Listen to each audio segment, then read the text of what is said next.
women behind bars. The image of their prisons in the movies is gritty, tough, crowded, and dangerous. Based in part on bad conditions, female convicts have endured throughout history. They have been mixed with drama and violence to form the cultural myth of the women's prison.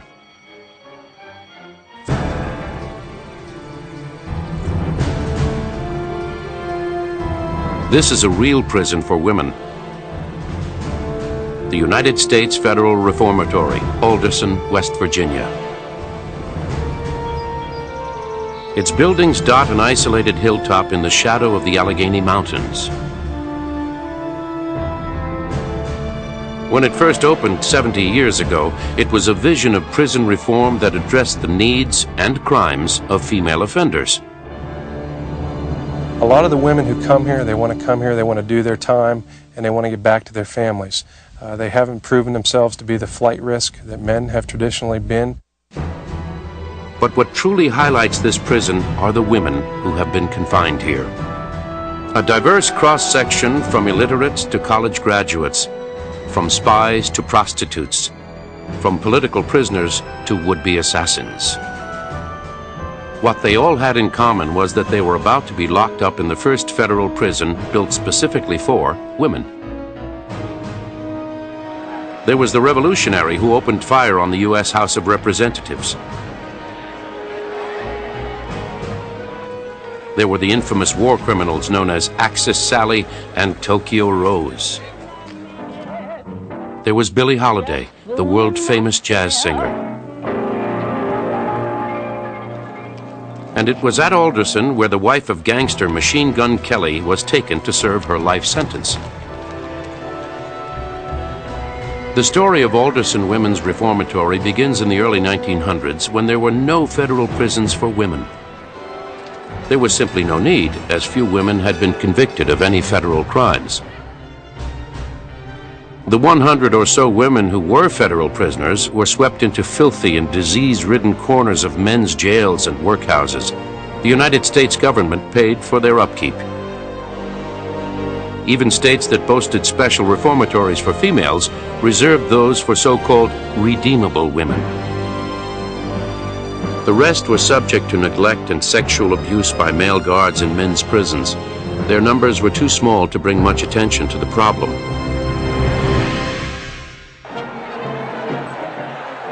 1917 saw suffrage groups like the National Women's Party continue their crusade for the women's right to vote.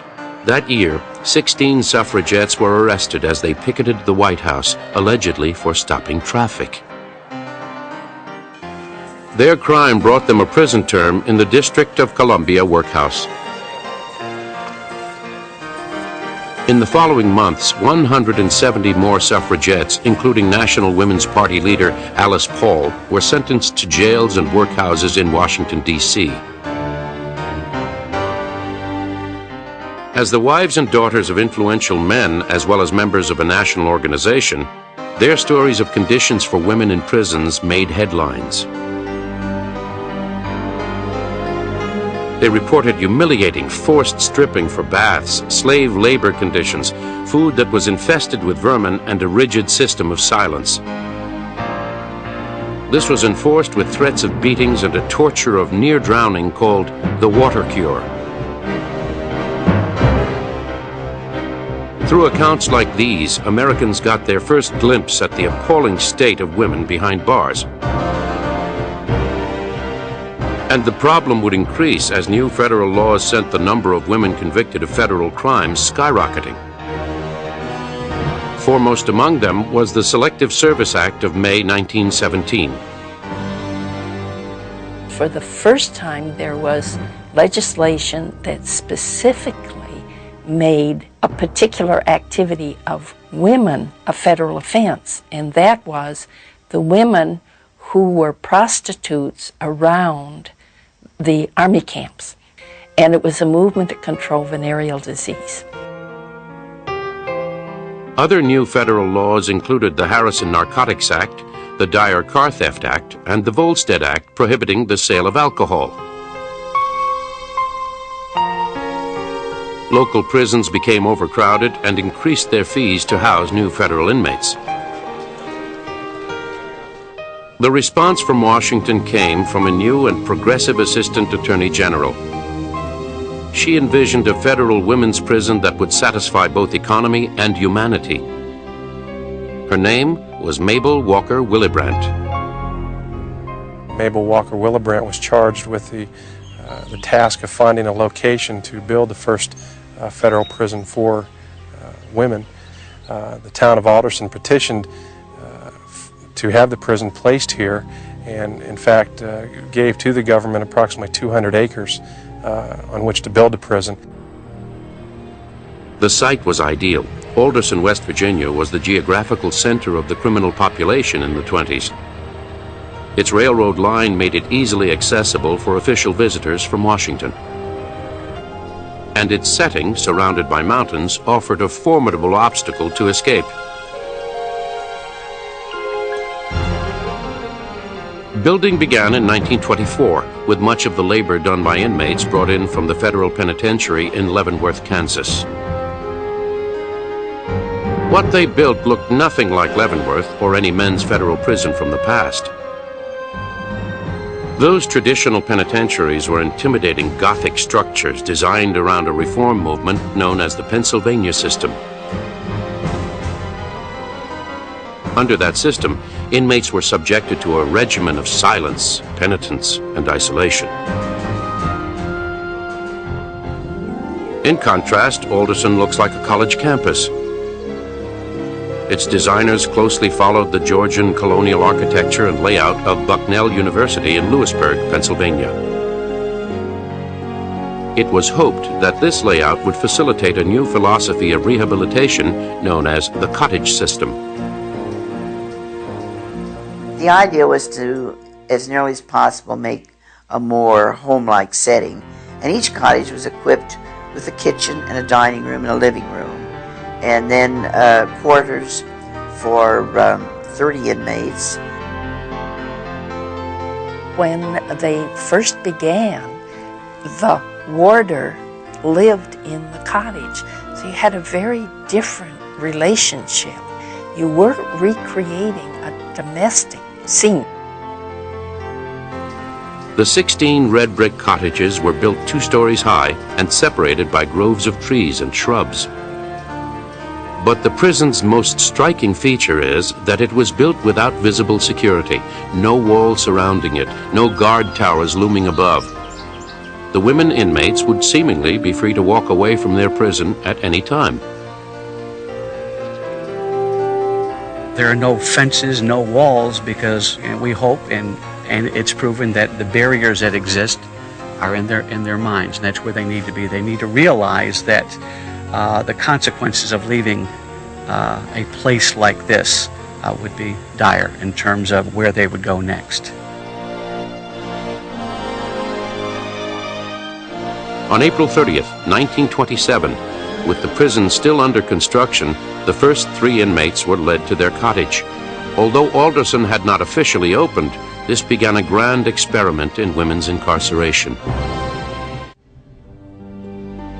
Even as it was being finished, the new women's reformatory in Alderson, West Virginia, opened a fresh chapter in penology. Its planners envisioned it as a prison that would retrain its female inmates rather than punishing them. The first warden was Dr. Maribel Harris. Dr. Harris was identified with some of the early penologists in the United States. She was very much interested in an institution for women, run by women, and concerned with individuals. She had a PhD in Sanskrit from the University of Chicago. She was a concert pianist, and a very good one. By the end of 1927, there were 15 inmates at Alderson.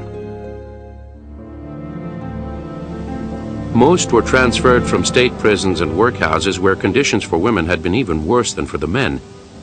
Among the first changes they noticed was that their meals were served with napkins and tablecloths. One prisoner broke down and wept, saying she had been fed through bars for so long she forgot that people sat down in a dining room with china and linen. Warden Harris called these earliest inmates her settlers. Their first order of business was to prepare the cottages and buildings for the arrival of more prisoners. By June of 1928, the population at Alderson had grown to 200. The newest arrivals were mixed into cottages with older inmates so that they could learn the ropes from their peers. The population included prohibition violators, narcotics criminals, and women found guilty under federal prostitution laws. Some inmates were assigned jobs in the power sewing room, where they saw electric sewing machines for the first time. They learned to make their own prison uniforms, bed linens, tablecloths, and even the draperies that would hang on the cottage windows. Others were assigned work in agriculture. Now, back in those days, they ran the dairy, though. The women did. It looked like a football team from Notre Dame. And they ran the farm, and they did do a lot of the heavy kind of farm-type work. The warden believed that jobs on the farm would give the women committed here a partnership with nature that would spark cooperation and cheerful labor. In order to detect an escape, Alderson began a unique tradition of prisoner counting that continues today.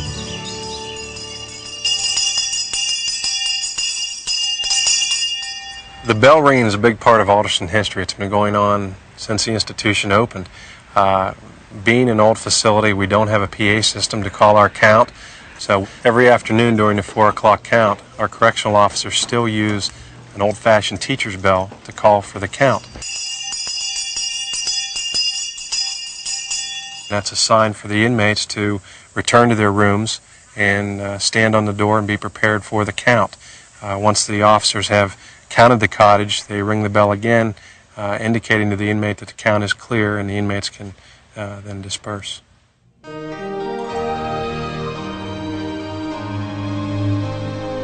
By November of 1928, 18 months after the first inmates had arrived, building at Alderson was complete. The system was in place, and Warden Harris called for a grand opening ceremony. Engraved invitations were sent to the governors of every state and to every member of Congress.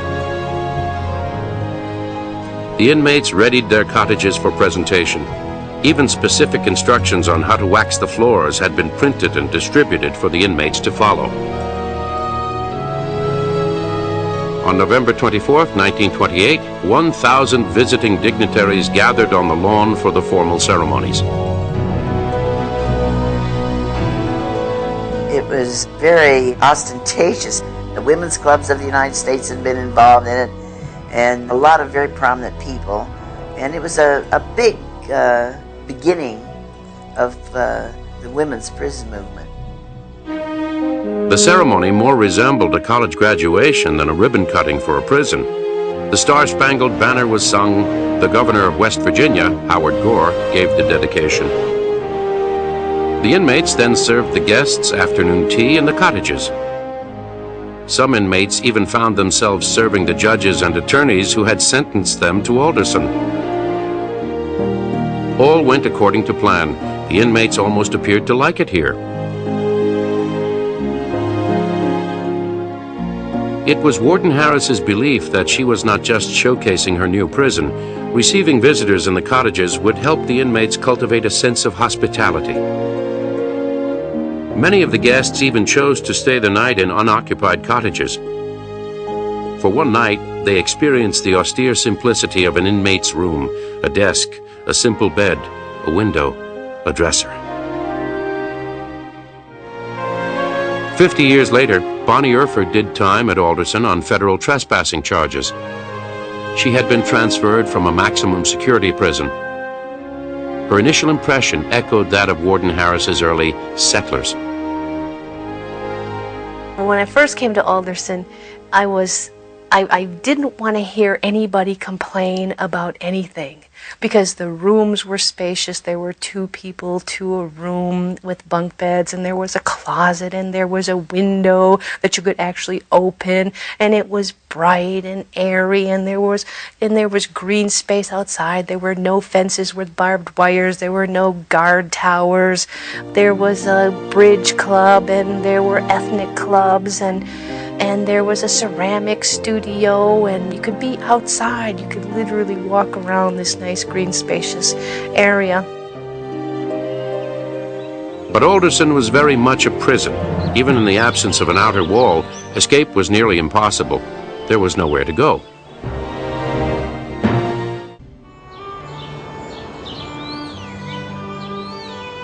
In 1933, Alderson Women's Prison saw its population stabilize at 500 inmates.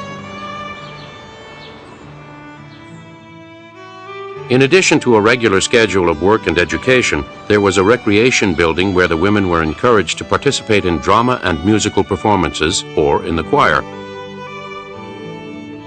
Church attendance, however, was mandatory. Holidays like Christmas were observed, and the women also put on a gala annual fair that was attended by the community. Visitors were treated to a parade of floats made by the convicts. In 1940, while the prison was still segregated, the so-called colored women's entry featured a scene of Aunt Jemima tossing pancakes. That was followed by a long line of white women in blue shirts. This saluted the sewing industry at the prison. Other inmates and staff wore carnival costumes, and even the warden donned a humorous Napoleon outfit for the event. After a day like this, it was easy to forget that this was a prison.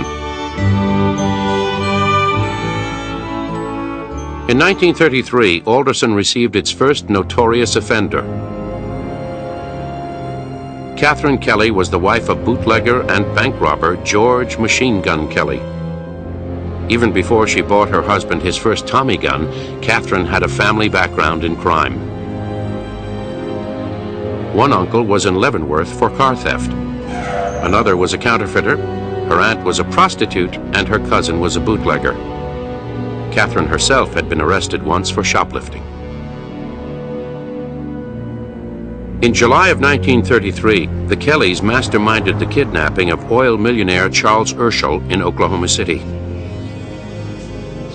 Urschel was freed unharmed, but Catherine, her husband, and her mother, Ora Shannon, were arrested.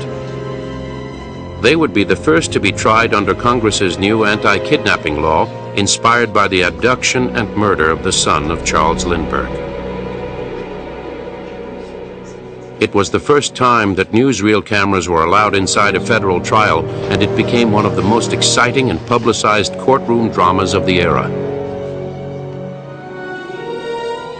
Spectators were treated to a filmed reenactment of the kidnapping and a letter signed in blood threatening death to Urschel and his family if the Kellys were convicted. When the trial ended, the defendants were found guilty and sentenced to life in prison. Catherine Kelly and her mother Ora Shannon were transported to Alderson. Bonnie Kirby was a guard when they arrived. Catherine and Ora were in the same building in separate rooms. They had private rooms. Ora worked in the greenhouse, which was right next door to the cottage that she lived in. She was an older woman. She went to work and did her work over there with no supervision.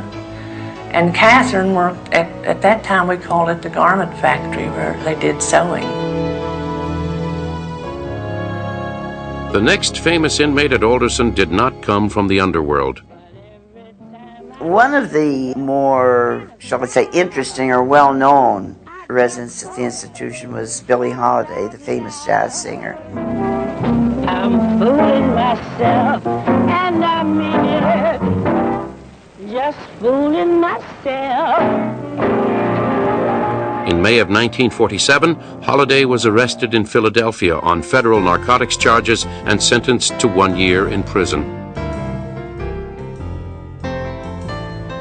At the time of her arrest, Holliday was among the most celebrated jazz singers in America. Her trademark voice remains instantly recognizable, and her story inspired the movie Lady Sings the Blues. But inside Alderson, Holliday was hardly noticed. She really, when she came here, went into the woodwork. I don't think anyone ever heard her sing a note. She didn't become involved in anything that was controversial. She just did her time and got out. The national paranoia that gripped America during World War II brought Alderson its first communist sympathizers and spies. Elizabeth Flynn had violated the Smith Act of 1940, which made teaching communism a federal crime. She was sent to Alderson for 5 years. Frances Gross came to Alderson in 1942 after she was convicted with her husband of spying for the Nazis.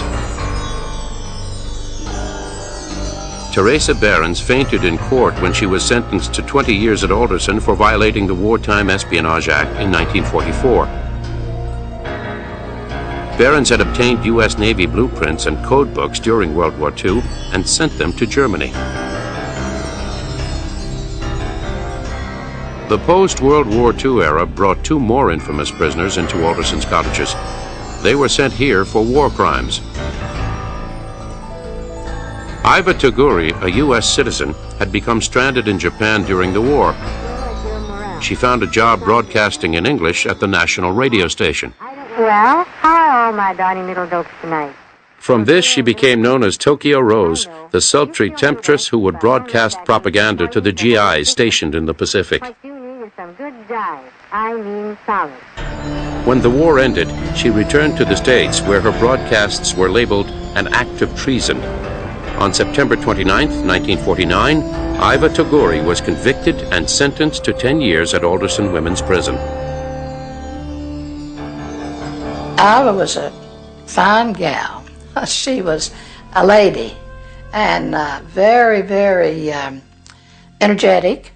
She kept a beautiful room, and she was pleasant at all times. And she had a way with the women she lived with, you know. She could take care of them, I mean, in a nice way. They all seemed to like her. She was always busy. She didn't loaf, and she did a lot of leather work, like purses, things like that. She kept busy all the time. The prison's other war criminal was Mildred Gillers. Born in Ohio, Gillers dreamed of a life in the theater. In 1935, she found work in Germany broadcasting at Radio Berlin. By 1942, her propaganda program was aimed at Americans stationed in Europe. She called herself Midge at the mic, but the GIs dubbed her Axis Sally. In March of 1949, federal prosecutors tried her for treason. She got 10 to 30 years at Alderson. She worked in the chapel most of the time that she was here. And you remember her particularly because she was always impeccably groomed. And she was an actress of sorts. And she had a really upper-class English accent, which she never lost, which I thought was interesting. Consider her Midwestern roots. When the officers would unlock her door at night, she had long hair, and she would have her hair all down, you know, and sort of spook you. Gillers became eligible for parole in 1959. Initially, she waived that right, preferring prison to ridicule as a traitor on the outside. In 1954, Alderson received its first terrorist, Lolita Lebron. In March of that year, Lebron and 3 other Puerto Rican nationalists smuggled guns into the House of Representatives and opened fire from the visitors' gallery. 5 congressmen were wounded. The attack was an outrage. Lebron and her partners were arrested and charged with plotting to overthrow the government. She was sentenced to 50 years at Alderson. She received, it was a very long sentence, and I had a great deal of contact with her. She was a very religious person, and I think that I can fairly say a very disturbed person. She thought there was a light around her all the time, and she was afraid maybe that it would bother, this light that was around her might bother other people. During her time at Alderson, LeBron was never repentant. She told other inmates that she had meant to kill any congressman in range. Other than that, she was a model prisoner. I worked with Lolita a lot, and I talked to Lolita a lot. And she worked in dressmaking and arts, and she made all the hats. At that time, the inmates wore hats when they went out, if they wanted one. And she made the hats and designed them, which were very nice. Like Mildred Gillers, LeBron also declined her first opportunity for parole. I think she waived her parole because she had failed in her attempt. And I think she was afraid to go back home because her party there might have killed her. Alderson had proved it could deal with spies, kidnappers, and terrorists as well as any men's prison. But there was one troubling part of life here that Leavenworth and San Quentin never had to face. That was what to do with the babies born here.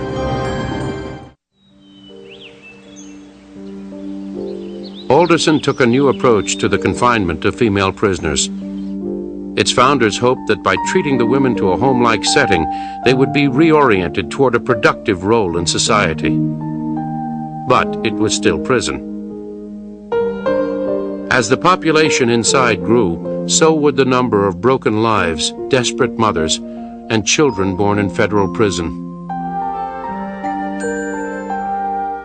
In the beginning of the institution, the babies were born here. And for a short period, they kept the babies here for maybe a year or so. It is a fact of life that some women were and still are sentenced to Alderson while they are pregnant.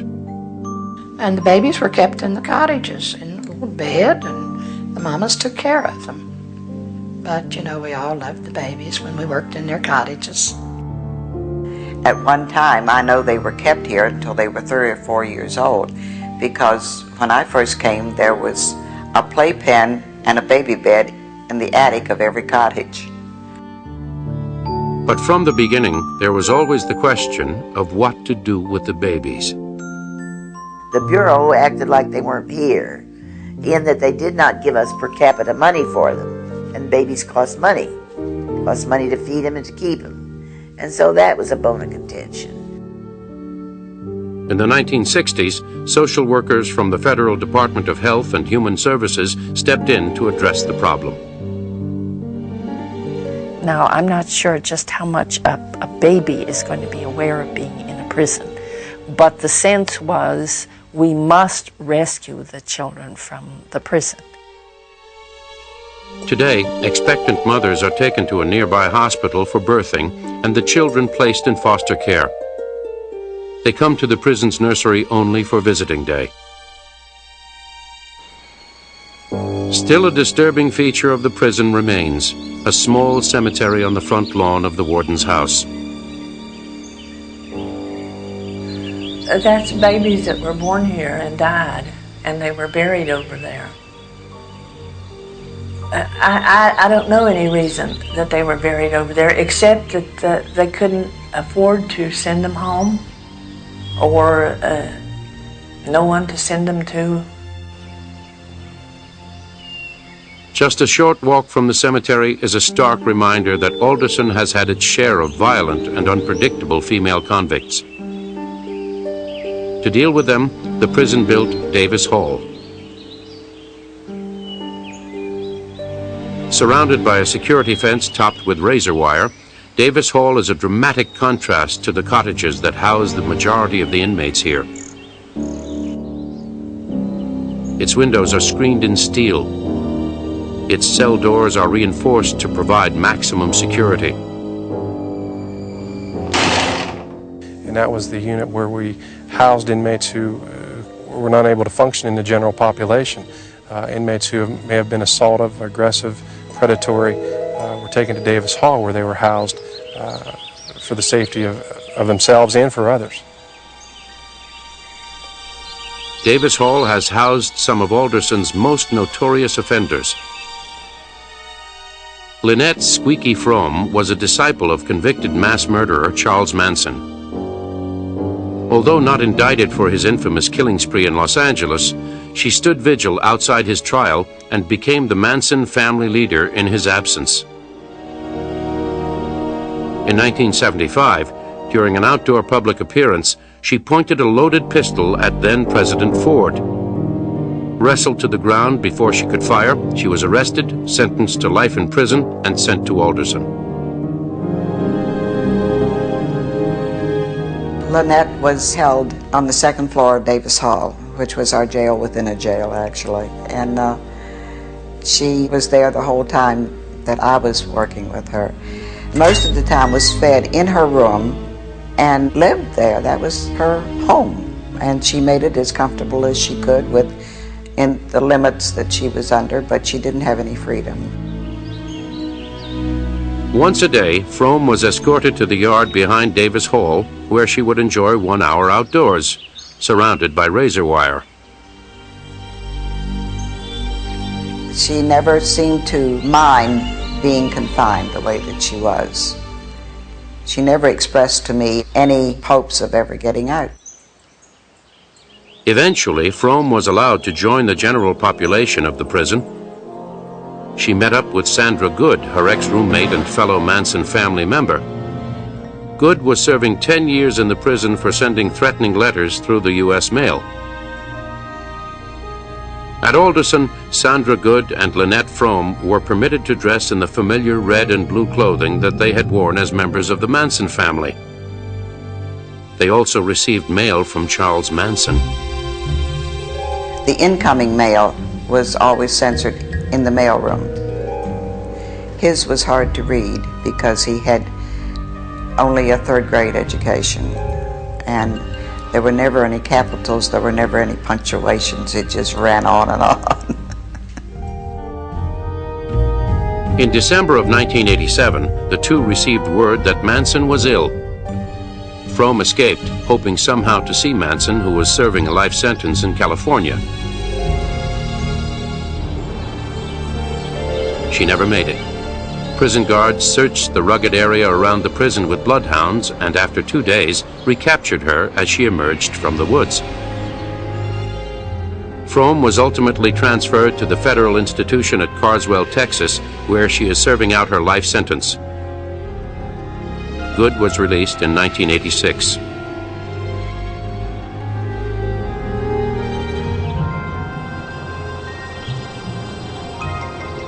By the 1970s, Alderson's cottages were filled to capacity with 975 female inmates. They were serving terms ranging from 2 years to life. But as the buildings and the philosophy behind them aged, a question emerged. How long could the prison without walls keep working?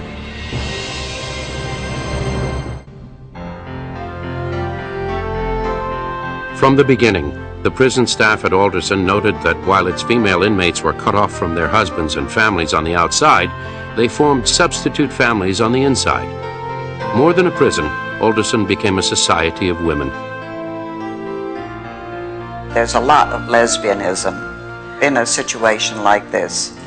And there would be a wife or a husband, sometimes a child, sometimes a wife-in-law was a weird expression to me. Now, there is indeed homosexuality in women's institutions, there's no question about it.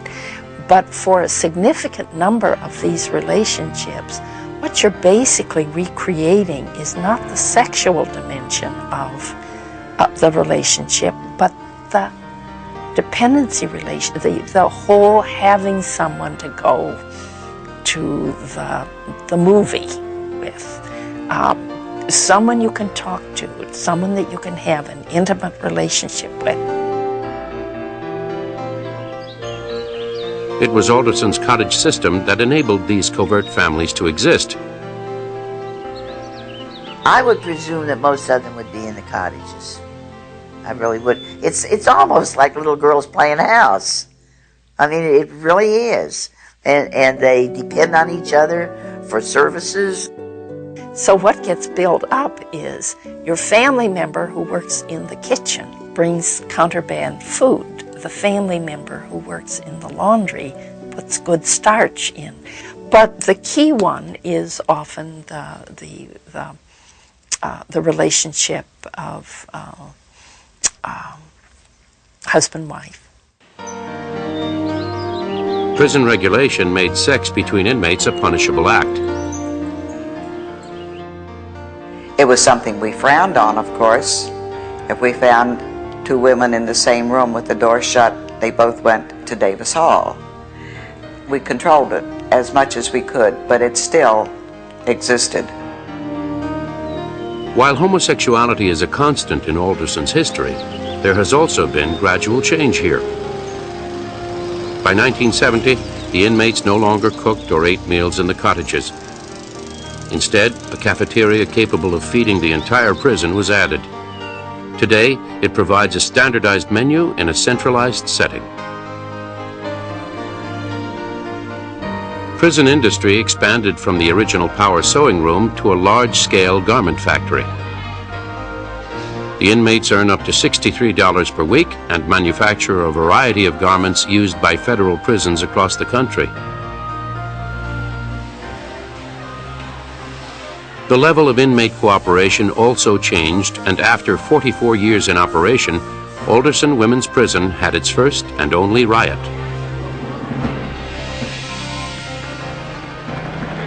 On September 12, 1971, prisoners at New York's Attica State Prison made national headlines. They rioted and took guards hostage as they demanded better prison conditions. The scene became a bloodbath when National Guard troops were called in and opened fire, killing inmates and guards alike. People across America took up the cause and demonstrated against the use of such deadly force in prisons. The female inmates at Alderson caught the staff off guard when they joined in the popular protest. They went into a few of the cottages and tore up everything. They broke TVs, they ransacked rooms. They did a lot of material damage in a number of the places, and they would build a fire in the middle of the lower campus and sit down there and holler about their demands and such things. It was a riot. Nobody has control over the group. You've got 800 women that are going and coming as they want to. We were unable to say to the group, go back in quarters. I mean, you could say it, but nothing happened. While there was little physical violence in the uprising, the potential for violence was very real. I was working in the dining room when the riot first started, and it is all glass, one whole wall. And I was so worried that the troublemakers would attack us, not as individuals, but breaking the glass and such, but it was never touched.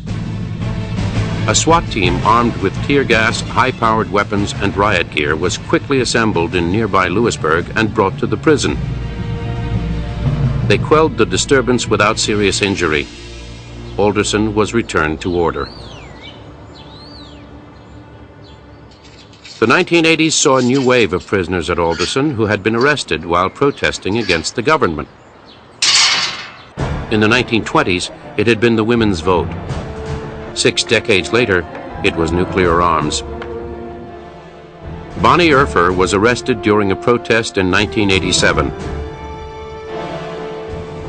I was in Alderson for trespassing on federal government property, the actual nuclear missile silos that are located in Missouri. Urfer spent 18 months at Alderson. Her experience reflects the prison's overall success story. I could have walked out anytime I wanted to. I had to choose to stay in prison, which made it emotionally, personally, very difficult, because in the process of doing resistance and for all of the reasons I was there, to have to self-inflict imprisonment for my actions made it more difficult.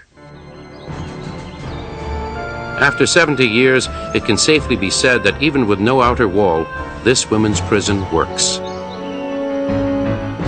But now, the prison is in for a major change. We're in the process of building a new 500 inmate living unit, and it is very different from what you see around the institution now.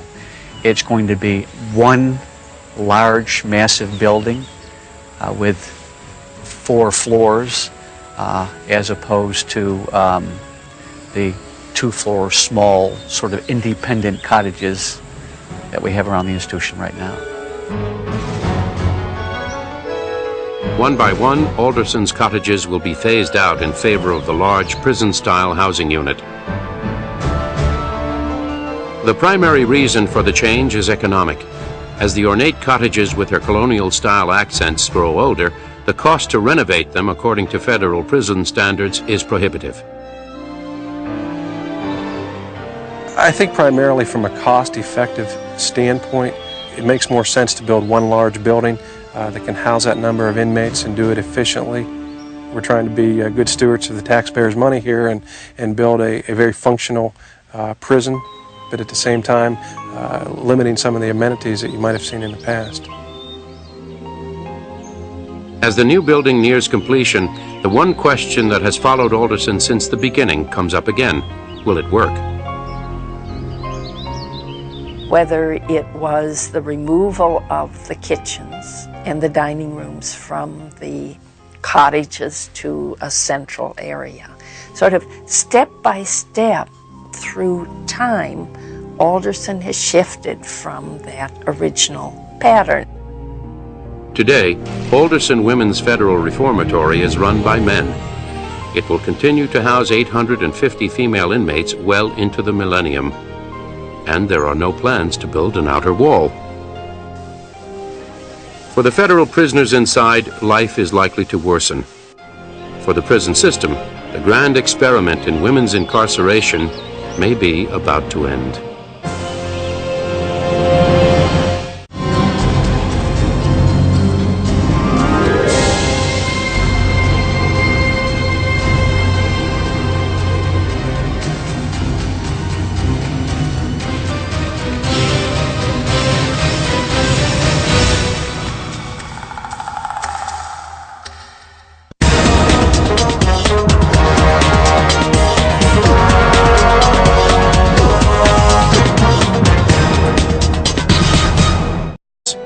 From spies to prostitutes, from political prisoners to would-be assassins.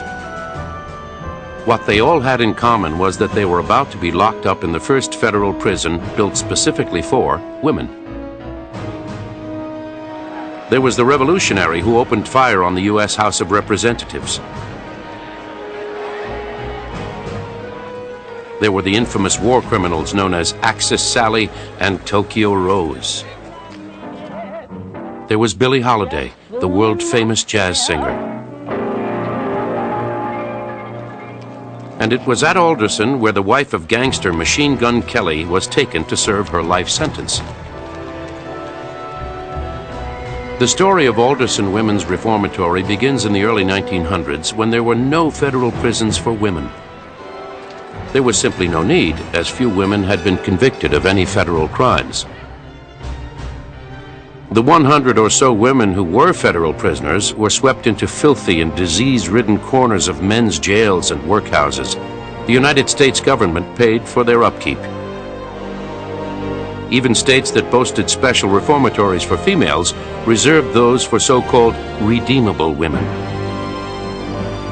The rest were subject to neglect and sexual abuse by male guards in men's prisons.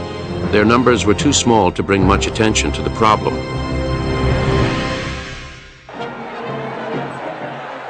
1917 saw suffrage groups like the National Women's Party continue their... Women who were prostitutes around the army camps. And it was a movement to control venereal disease.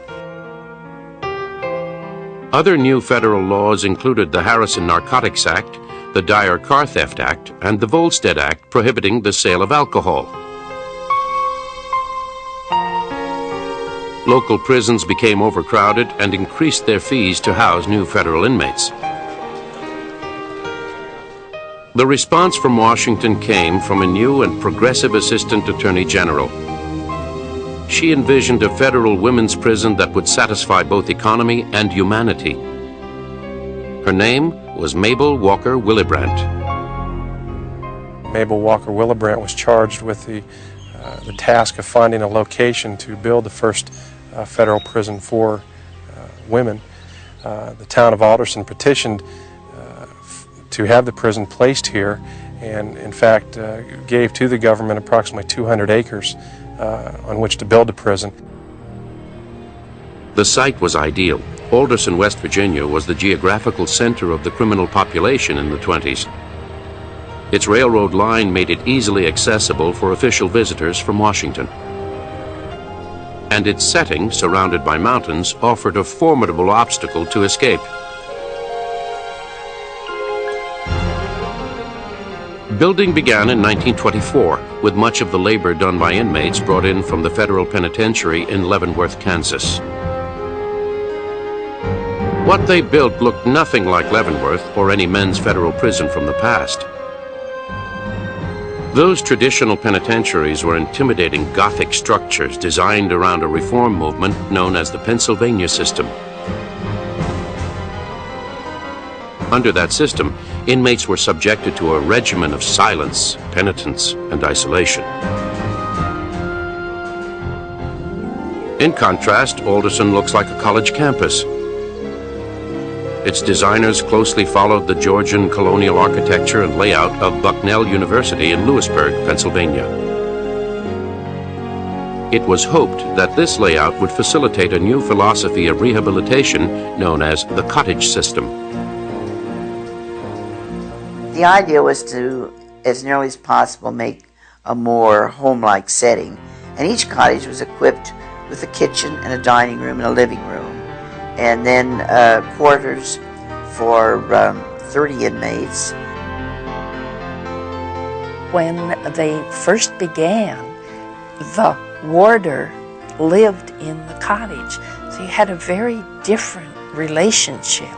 You weren't recreating a domestic scene. The 16 red brick cottages were built 2 stories high and separated by groves of trees and shrubs. But the prison's most striking feature is that it was built without visible security. No wall.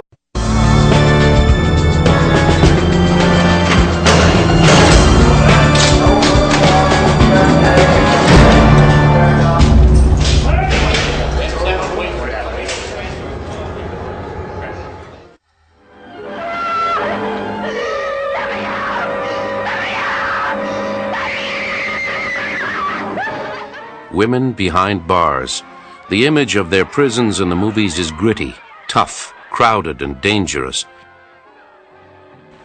Based in part on bad conditions, female convicts have endured throughout history.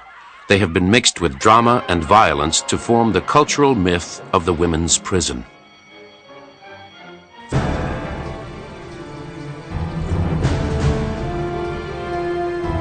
This is a real prison for women. The United States Federal Reformatory, Alderson, West Virginia. Its buildings dot an isolated hilltop in the shadow of the Allegheny Mountains. When it first opened 70 years ago, it was a vision of prison reform that addressed the needs and crimes of female offenders. A lot of the women who come here, they want to come here, they want to do their time, and they want to get back to their families. They haven't proven themselves to be the flight risk that men have traditionally been. But what truly highlights this prison are the women who have been confined here. A diverse cross-section from illiterates to college graduates crusade for the women's right to vote. That year, 16 suffragettes were arrested as they picketed the White House, allegedly for stopping traffic. Their crime brought them a prison term in the District of Columbia workhouse. In the following months, 170 more suffragettes, including National Women's Party leader Alice Paul, were sentenced to jails and workhouses in Washington, D.C. As the wives and daughters of influential men, as well as members of a national organization, their stories of conditions for women in prisons made headlines. They reported humiliating, forced stripping for baths, slave labor conditions, food that was infested with vermin, and a rigid system of silence. This was enforced with threats of beatings and a torture of near drowning called the water cure. Through accounts like these, Americans got their first glimpse at the appalling state of women behind bars. And the problem would increase as new federal laws sent the number of women convicted of federal crimes skyrocketing. Foremost among them was the Selective Service Act of May 1917. For the first time, there was legislation that specifically made a particular activity of women a federal offense, and that was the women